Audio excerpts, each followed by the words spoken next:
இங்கே பக்தர் எழுதுகிற காரியம் என்னன்னு சொன்னார், மீறுதல் மன்னிக்கப்பட்டுச்சுன்னா அவன் பாக்கியவான் என்று சொல்லி எழுதுகிறார். பாவம் மூடப்பட்டுச்சுன்னா அவன் பாக்கியவான் என்று சொல்லி எழுதுகிறார்.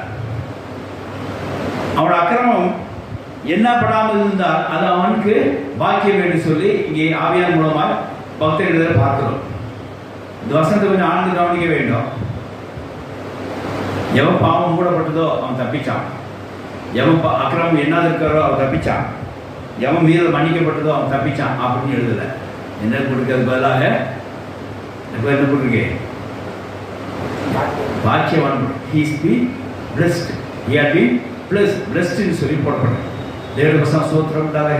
அப்போ இதுல என்ன தெரியுது அப்படின்னா, நம்மளோட பாவங்கள் மன்னிக்கப்பட்டதுன்னா அது தேவன் நம்ம கொடுக்குற ஒரு ஆசீர்வாதம். ஹல்லேலூயா. நம்முடைய மீறுதல் மன்னிக்கப்பட்டுச்சுன்னா அது நமக்கு கர்த்தர் கொடுக்குற ஒரு ஆசீர்வாதம். நம்மளோட அக்கிரமம் கர்த்தர் எண்ணாம இருந்தாருன்னா அதை கர்த்தர் கொடுக்குற ஒரு ஆசீர்வாதம். நம்மளோட ஆவியிலே கவலைப்படாமல் இருந்தோம்னா, பசுத்தமா இருந்தோம்னா கர்த்தர் கொடுக்குற ஒரு ஆசீர்வாதமா.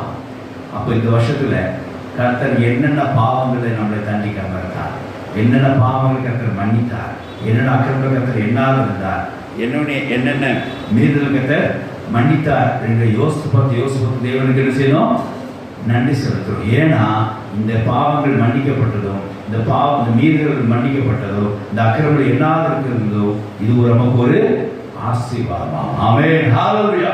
அப்ப இந்த வருடத்திலே கர்த்தர் நமக்கு கொடுத்த ஆசீர்வாதத்துக்கு தான் நாம் தேவனுக்கு நன்றி செலுத்துறோம் என்று சொன்னால், நம்முடைய பாவங்கள் மன்னிக்கப்பட்டதும், நம்முடைய மீறுதல் மன்னிக்கப்பட்டது.